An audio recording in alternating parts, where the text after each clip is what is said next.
What movie really changed an actor's career? Al Pacino in Godfather. Producers wanted him out and Coppola shoot the restaurant scene a long time before it was actually planned in order to convince the Monsieur. Airplane reinvented Leslie Nielsen's career from a dramatic character actor to a comedic lead.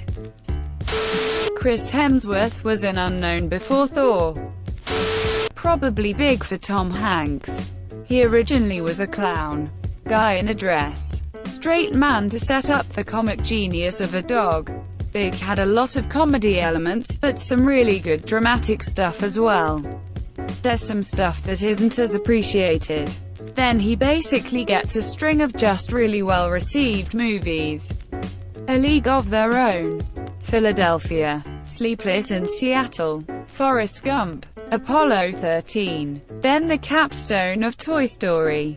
After that he's king of the everyman. America's Dad. I think all that was set up by Big. Chris Hemsworth and Tom Hiddleston in the first Thor movie. They were originally seen as two nobodies stupidly casted by Marvel.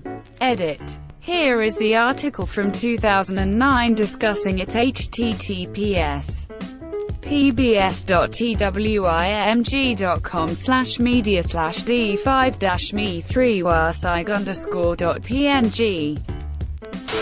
To see Edward Norton in Primal Fear, then in American History X. It's a shocking transformation.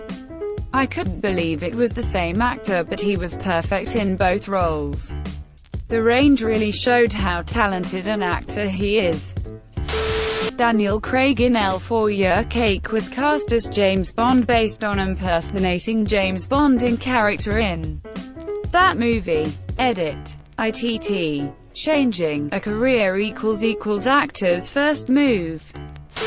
DeForest Kelley used to be known for being the villain in westerns before he got involved with this little low-budget TV show called Star Trek.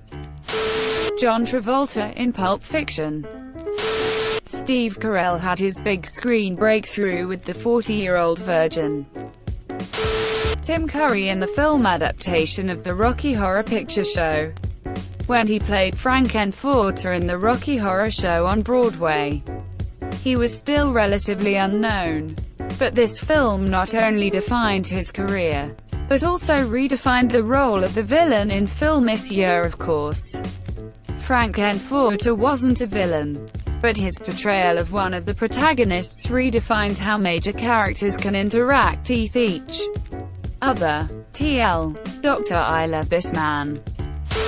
Bryan Cranston went from being Hal, a guy who pulled out his own crown to avoid paying his dentist friend, to a man who killed 9 witnesses in different prisons and a lawyer in a matter of minutes. Quite the change in character.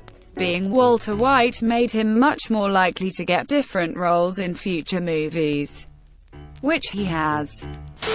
Rocky for Sylvester Stallone. That movie single-handedly propelled his career.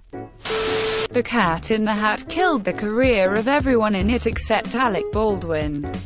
Mike Myers kind of disappeared after it came out. Kingsman, Taron Egerton. Ewan McGregor in Trainspotting. Gerard Butler in 300. Jeremy Renner in The Hurt Locker or The Town. Was doing quite well for himself off the back of SWAT. Not critically successful, but it did all right. Then he sort of just faded away doing CSI and House episodes. Ben Stiller. Simple Jack. Leonardo DiCaprio in Titanic. Was Pirates the movie that sent Johnny Depp down the road to being a meme of himself? Whatever it was, it's a shame because he's truly a great actor, but he got way pigeonholed in the last decade. Brandon Lee in The Crow.